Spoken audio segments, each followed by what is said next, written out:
To share something that happened tonight, or actually I don't know, about 5 6 hours ago. We had a cat that by the name of Kiki, that's Kiki. And when we moved into our very first home in North Tulsa, in Oklahoma, my wife and I, at that time we were just living together for about a year before we got married. We've been married for about a little over 14 years now, but in the first year we lived together. And our very first house that we had together, there was a cat that lived outside the house, but would live under the house at times. And after a while, we got to know this cat.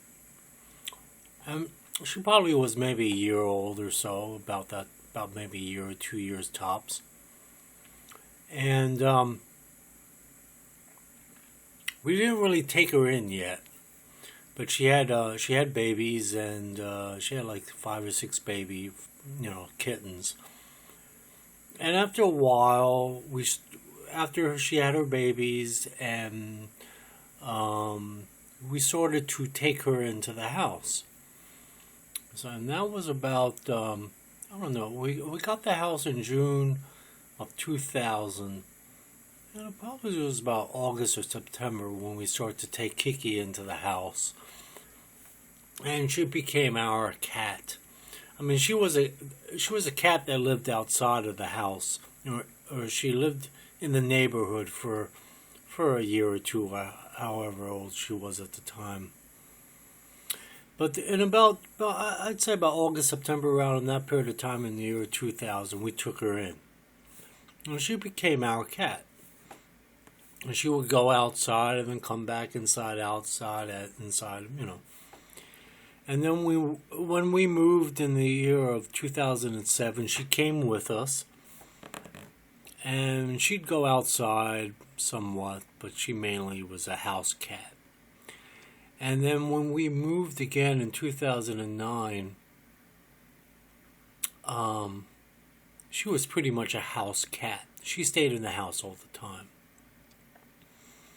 So she was a cool cat. She was really mellow, never wanted to have any trouble. She pretty much kept to herself. I mean, she was a badass cat.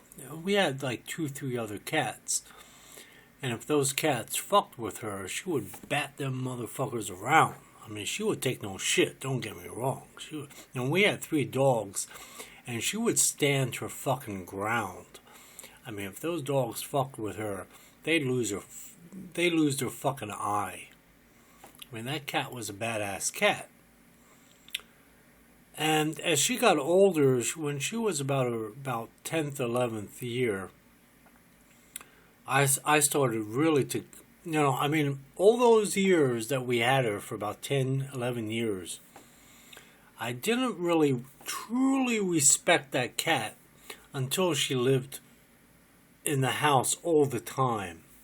And you realized, even though we had 2 or 3 other cats, and we had 3 dogs, or we had 4 dogs at that time. This is about 2009. We had 4 dogs, and I think 3 other cats outside of Kiki. She ruled the fucking house. I don't give a fuck. I mean, we had a German Shepherd mixed dog, which we still have, Lola. But she would stand her fucking ground. She was a badass cat. And in those terms, I truly started to really understand that cat and respected that cat. In other words, if that cat was a lion or a tiger in the wild and was big and strong like that, that's the kind of cat she was in our household. Even though she was a miniature-sized cat as opposed to a lion or a tiger or a leopard out in the wild, she was a leopard, she was a tiger, she was a lion within the household setting up against these dogs and these other cats. And she was pretty much ruled what was going on. She was in control. And those other animals did not fuck with Kiki. She knew how to, she had her territory, and that was it. And anyway, so the reason why I made this video is about 5-6 hours ago, she had passed on. And it was funny, not funny, but it was interesting. Last night, she was really in bad shape. She was bad shape.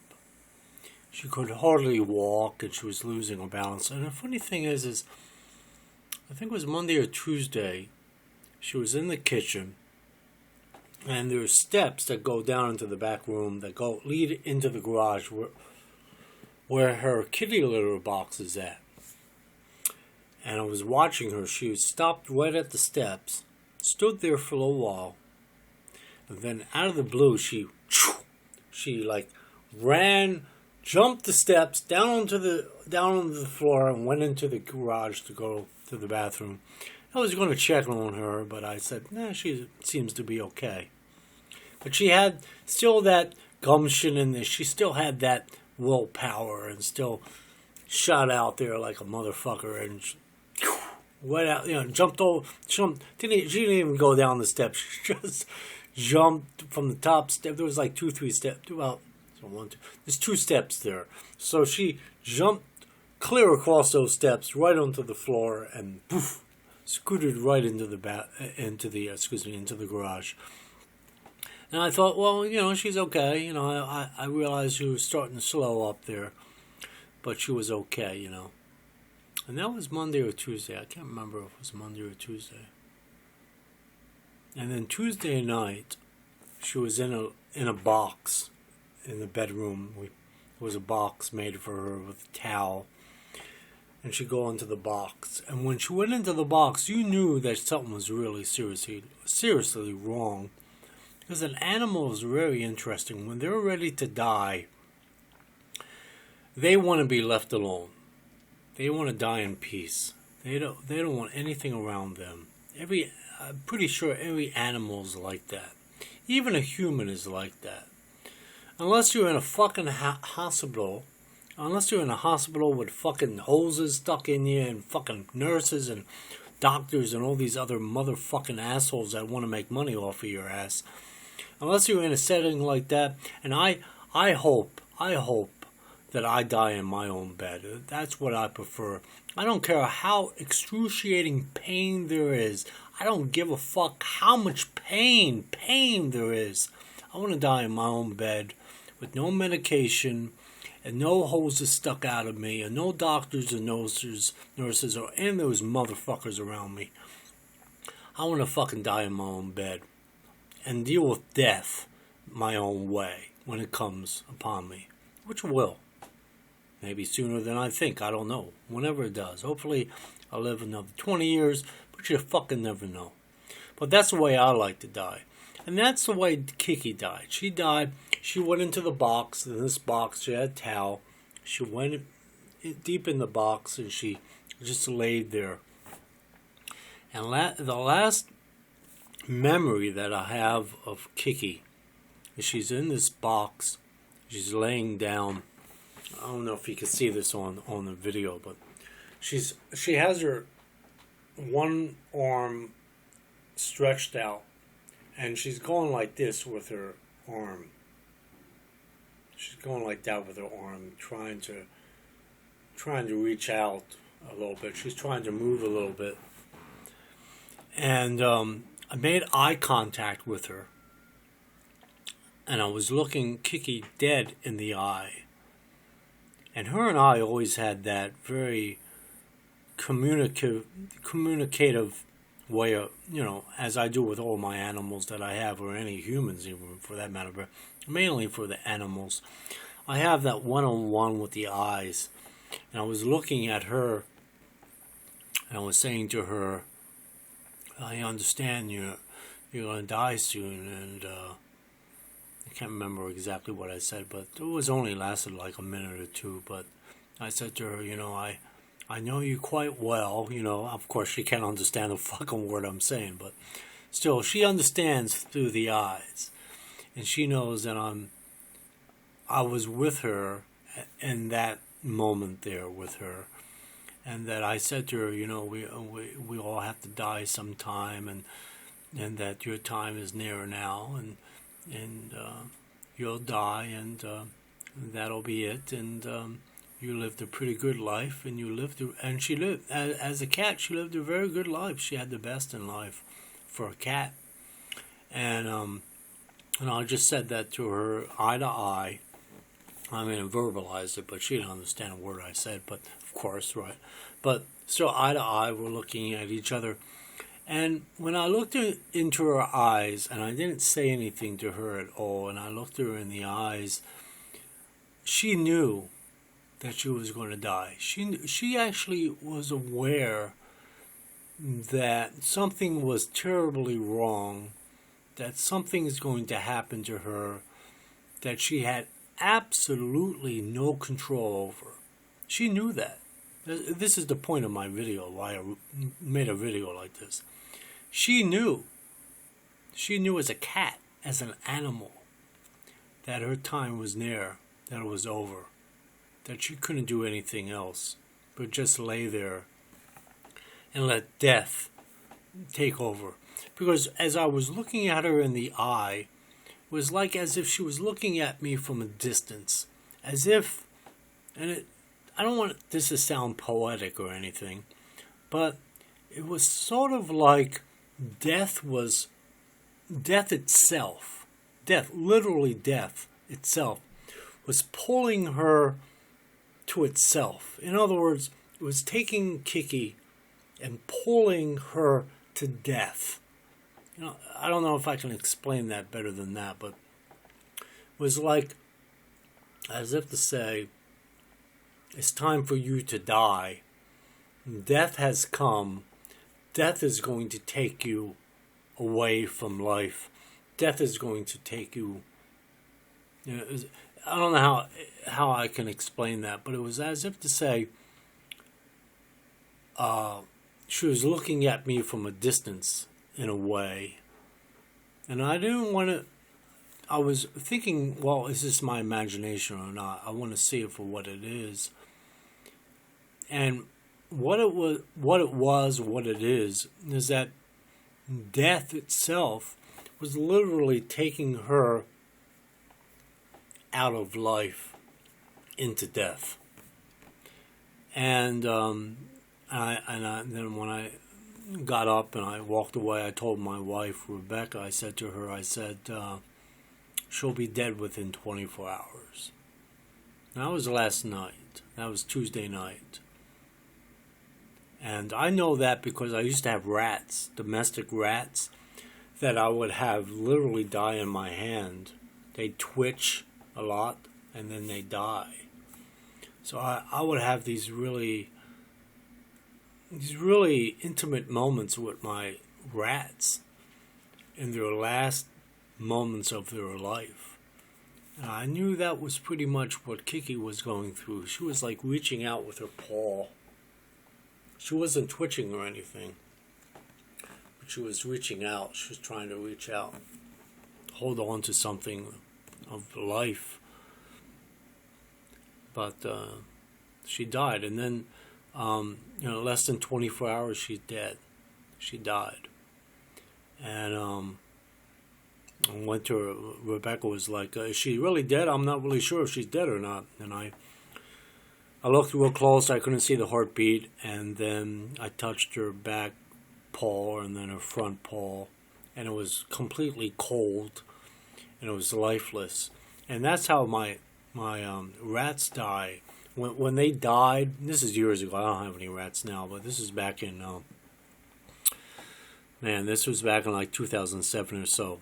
And when they would die, the instant that they would die, their bodies would get hard, and then they would get cold, and that's when you knew they died. And that's pretty much what happened with Kiki. It got very hard and hardened-like, and then cold. And then we took her in the backyard and we buried her. Because I'm not religious, of course, if anyone knows my videos, I'm not religious. I'm an atheist Jew of all things. But thing is I still believe, not believe, but I believe, well, maybe it is a belief in my own strange way, that, we come from the earth, we go back to the earth. That is, a lot of people out there that are religious probably don't think this way, but the way I think is that we all basically came from the earth. We're all made of the earth, we're made of the minerals, we're made from the Big Bang, whatever you want to call it. We'll all come from the earth in one way or another. There was the earth, then you had the seas, and then you had the amoebas, then you had the reptiles, and you had the mammals, on and on it went. But basically, we all came from the earth. And so, when an animal dies, even all my rats, including all my rats all my life, and all the mice that I had in my life, or any animal that I had, I would bury them in the ground, because I figure they go into the ground, and the insects and all that other stuff will feed on this dead body, and incorporate it into their lives, or any animals that might be involved as far as being underground or whatever, weasels or rats or whatever, mice or whatever, that burrow into the ground. They digest these animals, or people even, for that matter, though we're on coffins. But anyway, but still, eventually you become devoured by these other species of animal or insects in the ground, and you sort of recycle that way. So in a sense, Kiki eventually, over the next months or year or so, she will wind up being part of the insects, or being part of the rodents, or whatever have you. And in turn, that cycles its own way. And anyway, I know to you, you're probably thinking, what the fuck is he talking about? But that's the way I look at life. I think everything is part of everything else. And one thing feeds off another thing, just like we eat. A lot of vegetarians out there, well, I don't eat meat. Yeah, well, we eat plants, I'm sure the plant, if it could speak, would not want you to eat the fucking plant. I'm sure the plant, if it had its own life, or the vegetable that had its own life could speak, I'm sure it would rather seek the sun than seek your fucking stomach or digestive system. So this whole concept of, well, I don't kill animals, I only eat plants or vegetables, is full of shit, okay? Because believe me or you, if I was out in the wilderness and there was a bear out there, and the bear felt threatened by me, that fucking bear would eat my ass or not think twice about it. For all you all these people that, we can't kill, we should not kill and wear their fur, we should be vegetarians, Well, I always say, a vegetarian should go out into the wilderness and let a bear, have a confrontation between a bear and yourself, between a bear and a vegetarian. And I'll bet you all the money in the world that the fucking vegetarian is going to think twice about being a vegetarian after that fucking confrontation. Because that bear will tear his fucking head off and not think twice about him being a fucking vegetarian. But enough said on that point. The point is it all recycles one way or another. It all recycles back into earth and everything else. So that was my experience that I had with Kiki. And, Rebecca's more into God and all that shit, and religious, so she's going to be up in heaven and all that bullshit, And I'm like, it's going to be in the earth, in the ground, and insects will eat it, and rodents will eat it, and eventually it'll become nothing but bone, like rock, and in a way, in a strange, abstract way, the cat will serve, quote unquote, serve other species of insects or mammals or whatever have you. So it's not a complete waste as far as her dying is concerned. She will live on through the insects and the mammals in their own way, and they'll die, and other mammals and insects will feed on those insects and mammals that died, and so on and so forth. That's the way I look at life. That's the way I look at life. When I die someday, hopefully it's a little while from now, but you never know. I could die tonight, and then you'll never see a video of me again. Maybe that's good. I don't know. But anyway, the point is, when I die, insects, rodents, whatever have you, will feed on me, and so on and so forth. We decompose, and the bacteria, viruses that live dormant in me, once I die, I will decompose, and those viruses and bacteria will literally eat me from within and feed on me, and so on and so forth. But my point of the video is, believe it or not, was the fact that